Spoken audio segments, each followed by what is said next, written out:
They dumped their yard waste on my property. So I turned their perfect lawns into a weed wonderland. When you live on the edge of a fancy subdivision, you learn to tolerate a certain level of arrogance. BMWs that honk if you're driving the speed limit. Neighbors who believe their property line extends as far as their ego. I ignored it all. Until they decided my land was their dump. My place sits just outside Maplecrest Estates, a gated community full of oversized houses and undersized common sense. I own 10 wooded acres behind their pristine backyards. Peaceful. Private. Clearly marked with times no trespassing time signs and steel fence posts that were there long before the HOA ever existed. Everything was fine until one spring morning. I went down to check my trail cameras and found a mountain of grass clippings, tree limbs, and construction debris piled right against my fence. At first, I figured it was a landscaper's mistake. Then I checked the footage.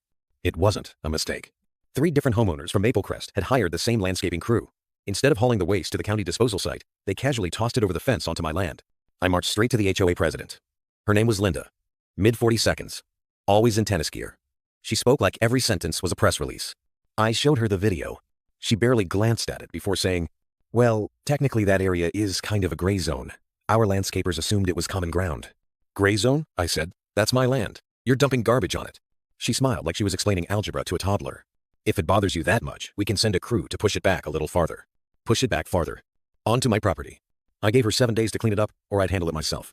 She didn't take me seriously. On day 8, I got to work. I rented a commercial compost shredder. I mixed their grass clippings with fast-growing kudzu seeds, dandelions, and wild crabgrass. Then I fired up my tractor and spread the mixture evenly along my side of the fence, right up against their flawless, manicured lawns.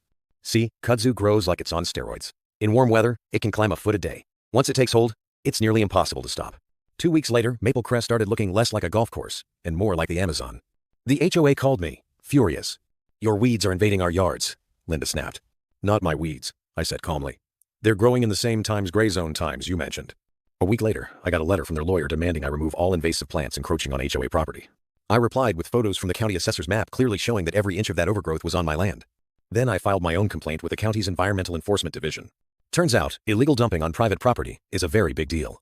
When the inspector saw the footage in the debris pile, he issued fines totaling over $10,000 to the landscaper times each homeowner involved. The HOA tried to fight it. They lost. They had to pay for the cleanup, resod their ruined lawns, and even hire an exterminator when the weeds brought in a healthy population of field mice.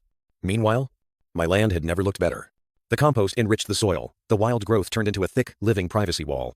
I couldn't even see their houses anymore. And Maplecrest finally learned something valuable. If you dump your trash on someone else's land, don't be surprised when karma grows faster than weeds. Hit like and subscribe for more stories where entitlement meets fertilizer.